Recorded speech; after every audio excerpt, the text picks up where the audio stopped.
वैदिक पर्सपेक्टिव के इस YouTube चैनल को सब्सक्राइब करें, वीडियो को लाइक व शेयर करें।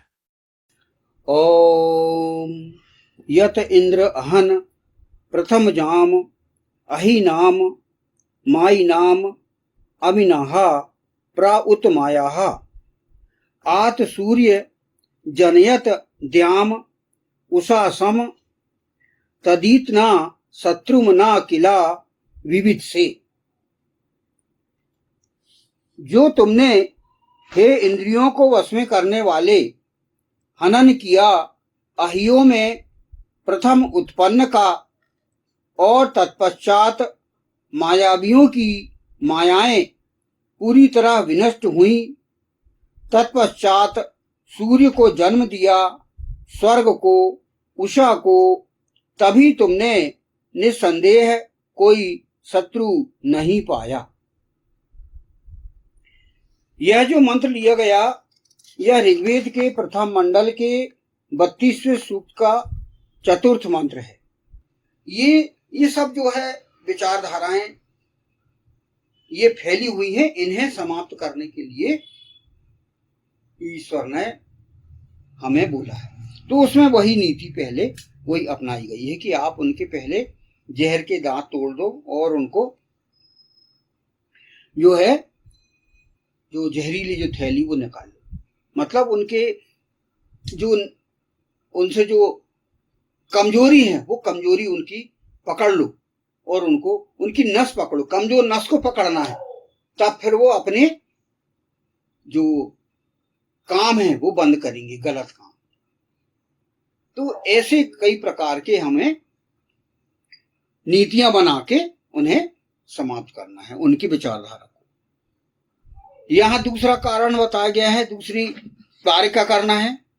ऐसे धूर्त चालबाज कूटनीतिज्ञ मायावियों की माया को पूरी तरह विनष्ट किया जाना आवश्यक है। उनकी धूर्तता, चालबाजी और कूटनीति का समय पर जवाब दिया जाना आवश्यक है। उन पर लगातार नजर रखना जरूरी है तथा उनका कोई भी षड्यंत्र सफल ना होने दिया जाए। यानी जो मायाओं के द्वारा जो उन्होंने माया फैला के रखी है, भ्रम में फैला के रखी है, अच्छी बात कह के और अंदर जहर फैला के रखी उन्होंने। विचारधारा तो बड़ी अच्छी लगती है, लेकिन उसके अंदर आगे कुछ तात्कालिक नुकसान होते हैं और कुछ लंबे समय के नुकसान होते हैं, दीर्घकालीन नुकसान उस विचारधारा में छुपे रहते हैं। जैसे कि उस समय आज से 60-70 वर्ष पहले नास्तिकता फैली हुई थी, आम थी नास्तिकता। ईश्वर नहीं होता, धर्म जनता की अफीम है और ईश्वर होता ही नहीं। तो पहले था 60-70 साल पहले की बात, 60-70-80-90 साल। तो वो विचारधारा समाप्त हुई और आज हम देखते हैं कि चारों ओर धार्मिकता फैली हुई है, सब धर्म की ओर दौड़ पड़े। तो उस आधार पर तो एक हमें सफलता मिली, उसके आधार पर कई देशों की सत्ता परिवर्तन हो गई और वहां नास्तिकता समाप्त होकर आस्तिकता वाली विचारधारा का जो है शासन हो गया। फिर पाश्चात्य संस्कृति ऐसी है जो कि समाज में नुकसान कर रही थी और अभी भी उसके प्रभाव बहुत फैले हुए हैं। जैसे कि औरतों के प्रति अश्लील वातावरण बनाए रखना, फ्री सेक्स, ये भी अनैतिकता से भरा हुआ काम है। तो वो उसको समाप्त करना है, क्योंकि आप नारी का सम्मान करो।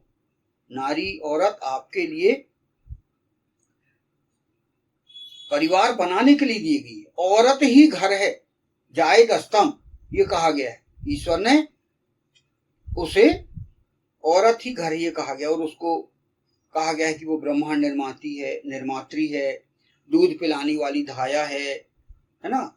सा विश्वायु सा विश्वकर्मा सा विश्वधाया, ये औरत के विषय में, नारी के विषय में ये बात कही गई है। तो आज समाज में देखो उल्टा कहा गया कि भाई औरत की प्रति कितना बुरा व्यवहार किया जाता है, औरत के शोषण के लिए, औरत के बलात्कार के लिए कितनी घटनाएं रात दिन से अपन देख रहे हैं। तो ये भी जहरीली विचारधारा के रूप में, तो हमें इसे सुधारना है, सही करना है। इस विश्व में औरत का, नारी का सम्मान होना चाहिए, नारी की सही जगह, सही स्थान उसका मिलना चाहिए। ये यहाँ पर बताया गया है कि व्यवस्था को हम सही करें। और जो विचारधाराएं ऐसी जो कि लगती अच्छी हैं सुनने में, जो कि माया के रूप में लगती है कि नहीं यार बहुत अच्छी, बाद में फिर उनके नुकसान निकलते हैं, तो वही उनसे, ऐसे से लोगों से बचना है। मायावी विचारधारा जो कि शब्द बाग दिखा के, और कई जो है नारियों को, औरतों को बर्बाद करने के प्रयास किए जाते हैं, नौजवानों को बर्बाद करते हैं, कई पूरी समाज में जो जहर फैला जाता है दुष्ट तत्व का, उसे हमें समझना है और समझ के एक नीति बनाना है। और ऐसे जो चालबाज व्यक्ति हैं, धूर्ततापूर्ण वाले, चालबाजी और कूटनीति से जो, हमें उसका जवाब देना है, सही जवाब। ऐसे जो कुटिल जो व्यक्ति होते हैं, धूर्त व्यक्ति, उनको हम शक्तिशाली ना होने दें, उनकी शक्ति को बढ़ने ना दें, ऐसी शक्तियों को हम समाप्त करना है। आप देखो सतयुग, त्रेता, द्वापर में ऐसे दुष्ट, ऐसे धूर्त लोगों को किस प्रकार समाप्त किया गया है, ये हम पुराणों से, इतिहासों से सब हम पढ़ और सुन सकते हैं। ये हमारे पास पूरा इतना बड़ा इतिहास भरा हुआ है। तो इस प्रकार हम देखते हैं भगवान विष्णु ने, भगवान शंकर ने, फिर इधर भगवान राम ने, भगवान कृष्ण ने कैसे कैसे धूर्त और विषैले और कैसे मायावी लोगों को समाप्त किया है, आप देख सकते हो। तो वैसे ही हम, हमारे अभी इस कलयुग में, इस मृत्यु लोक में ऐसे लोग यदि पाए जाते हैं, तो हमें भी उन्हीं के नीति को अपनाना है, जो कि भगवान विष्णु ने, भगवान शंकर ने, भगवान राम ने, भगवान कृष्ण ने जो नीति अपनाई थी, वही नीति हमें अपनाकर और इस समाज को बचाना है। समाज में ऐसे धूर्त विषैले लोगों से हमें संभलना है, ऐसे छांट छांट के हमें एक तरफ करना है और उनको अपन नीति ऐसी बनाए जिससे कि वो समाप्त हो, और हम अच्छे और साधु लोग और अच्छे लोग, सज्जन लोगों की हम रक्षा करें और उनके आधार पर हम अपना, उनके जीवन को सफल बनाएं। तो ये जहरीले लोगों को समाप्त करना है, मायावी लोगों को समाप्त करना है, उनकी विचारधारा को समाप्त करना है, ये हमें ये कार्य सौंपा गया है। उनके सारे षड्यंत्रों को हम सफल न होने दें। इस विषय में इसके पूर्व प्रकाशित मंत्र ऋग्वेद मंडल 1 सूक्त 11 मंत्र 7 को स्मरण किया जाना आवश्यक है। मायाभिरिंद्र माइनम तम सुष्णम अवातिरः विदुष्टे तस्य मेघातिराः तेषाम श्रवास्युतिरः। इसका अनुवाद है, मायाओं द्वारा तुमने हे इंद्रियों को वश में करने वाले, मायावी शोषण करने वाले को छिन्न भिन्न किया, जानते हैं वे उसके मेधावी, उनके श्रवणों का उत्थान करो। यह ऋग्वेद के प्रथम मंडल के 11वें सूक्त का यह सप्तम मंत्र है।